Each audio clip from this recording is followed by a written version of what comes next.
તો ગાઈસ આજે થયું છે લગભગ 9 દશેરા ને દશેરા એટલે આપણે રાખડી છોડ નાખી છે બરાબર. આ તો નવરાત્રી જેવું તમને દેખાતું હોય છે. હવે મેં કેમેરામેન બતાવી દેવા બરાબર. અને આ છે માતાજીની મોડી બરાબર છે. અને આ ઘોર કળિયુગ છે બરાબર છે. આપણે કાલે લગભગ આઠમનું હવન પતી ગયું છે. હવે થોડુંક વસ્તુ બાકી રહી ગયેલું ઉંમરનું બરાબર. એ કેમેરામેનને કંઈ ઝૂમ કરીને બતાવો બરાબર છે. કાલે નહોતું પણ આજે આવી જ ગયું એટલે જરાક નજીક જઈને ઝૂમ કરીને બતાવો એટલે આપણી ઓડિયન્સને ખબર પડે બરાબર છે. જો બતાવી દઉં આ કૂતરું છે અને ઉંમરનું બાકી રહી ગયેલું ને તો એને જાતે ઉમ્યું છે બરાબર છે. જો અને માતાજીની મોડી અમારા ગામમાં બનાવી છે અને આ છે આ રીતનું કંઈક સેટઅપ છે બરાબર છે. જુઓ એટલે આ ઘોર કળિયુગ છે બરાબર છે.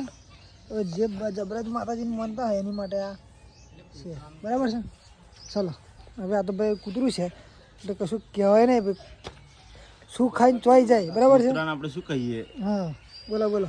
કૂતરાને આપણે શું કહીએ અને શું સમજણ પડે કે આવું કરાય કે ના કરાય? હા એ જ ને બરાબર છે. જુઓ ચાલો બસ આ નંબર આટલું જ. હવે બધી નેક્સ્ટ વિડીયોમાં બરાબર નવા ટોપિક સાથે ત્યાં જનજેટ અને અમારા નીતિનભાઈ ચૂક્યા. અરે વાહ